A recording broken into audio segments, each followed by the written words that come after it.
Do you have your Tales to Live By book out in front of you? If not, go ahead and get it. We are going to open up to page 4.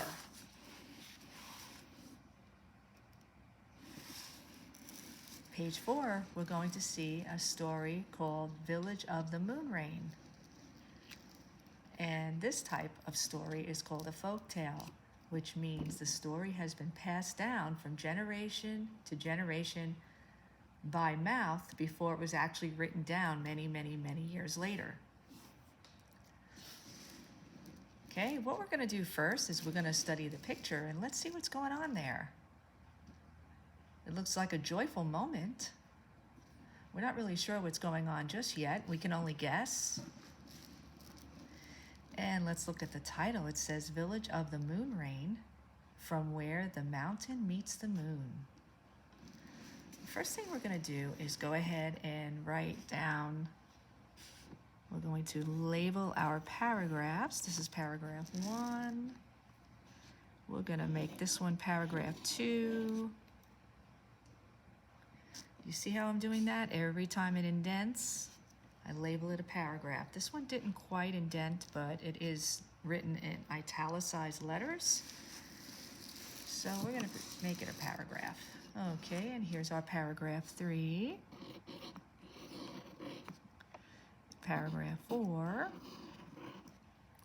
And this little guy here will be paragraph 5.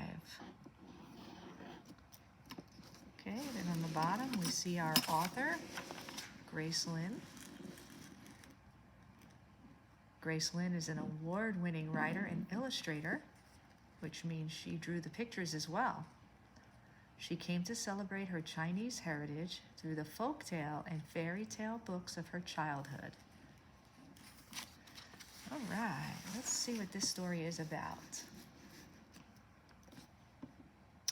Long ago, everything was gray and cold and ugly, and the land was empty.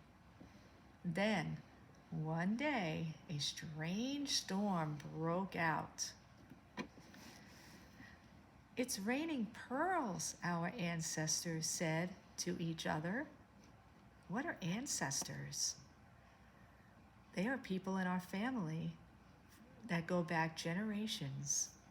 So it would be our great-great-grandparents, our great-grandparents, our grandparents, our parents, aunts and uncles. Those are all ancestors. Let's continue our story. Jewels from the moon! And they rushed out with baskets and bags, catching what they could from this strange storm.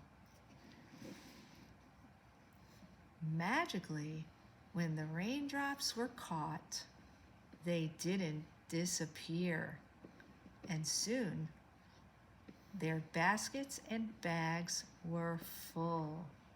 Let's stop and think about what's going on here.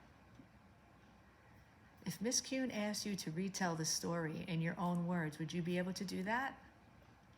If not, go ahead and rewind this and read it again. Remember, it's always okay to reread. Let's move on to paragraph 3 and find out what happens.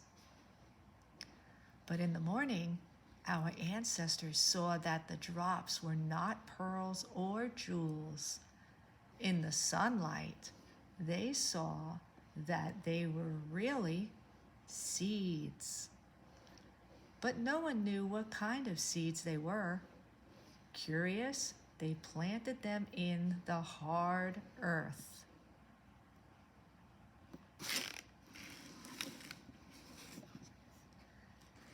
And as daylight broke over the land, the seedlings grew higher.